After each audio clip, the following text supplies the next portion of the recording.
ఎడారిలో సెలయేర్లు జూన్ 27. నీ దేవుడు నీకు బలము కలగ నియమించి ఉన్నాడు. 68వ కీర్తన 28వ వచనం. మన జీవితంలో ప్రతిదీ స్పష్టంగా తగినంత తీవ్రతతో జరిగేలా దేవుడు మన వ్యక్తిత్వాలకి బలాన్ని ప్రసాదిస్తాడు. మన అంతరంగాలు దేవుని ఆత్మ శక్తి వలన బలపడతాయి. ఇది ఉడిగిపోయే శక్తి కాదు.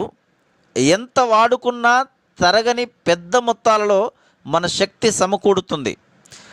నీ రోజులు ఎలాగో నీ బలము అలాగే అభివృద్ధి చెందుతూ ఉంటుంది. మానసిక శక్తి, నిర్ణయాలు తీసుకోగలిగే శక్తి, ఇతరుల్ని ఆప్యాయంగా చూడగలిగే మనస్సు, సరైన ఆదర్శాలను రూపొందించుకోగలిగి వాటిని సాధించగలిగే శక్తి, ఇవన్నీ నీలో దినదినాభివృద్ధి చెందుతాయి. నేను సాగిపోవడానికి దేవుడే నాకు శక్తి. బ్రతుకు బాట చవిసారం లేనిదైనప్పటికీ ముందుకి అడుగు వేసే శక్తినిచ్చేది దేవుడే.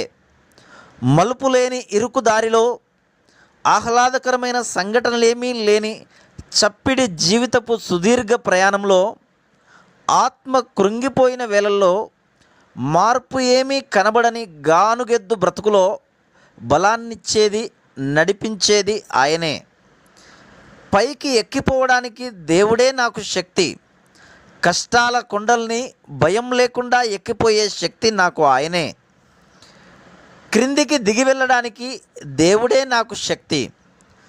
మనస్సును ఉత్తేజపరిచే ఉన్నత శిఖరాల నుండి కొండగాలిని, వెచ్చని సూర్యరశ్మిని వదిలి కొండ దిగి వచ్చేసే వేళలో గాలి స్తంభించి గుండె బరువెక్కితే బలమిచ్చి నన్ను ఆదరించేది ఆయనే. ఆరోగ్యం దెబ్బతిని శారీరకంగా కృషించిపోతూ ఉన్న ఒక వ్యక్తి అనేవాడు, ఈ దిగి రావడమే నేను భరించలేకపోతున్నాను.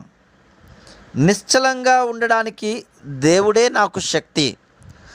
కదలక మెదలక నిశ్చలంగా ఉండడం ఎంత కష్టం. పనేమీ లేక నిస్తేజంగా ఉండే సమయాల్లో మనం ఒకరితో ఒకరం చెప్పుకుంటాం కదా, అబ్బా చెయ్యడానికి ఏదన్నా పని ఉంటే ఎంత బాగున్ను. చిన్న పిల్లవాడికి జబ్బు చేస్తే తల్లి వైద్యం తెలియక నిస్సహాయంగా నిలబడిపోవలసిన స్థితి ఎంత దయనీయంగా ఉంటుంది. ఆమెకి అది అగ్ని పరీక్షే కదా. అయితే ఏం చేయకుండా కూర్చొని ఎదురు చూడడానికి ఎంతో శక్తి అవసరం. దేవుడే మన శక్తి. దేవునిలోనే మన అవసరాలకు చాలినంత శక్తి ఉంది. దేవుడు చాలు. Praise the lord.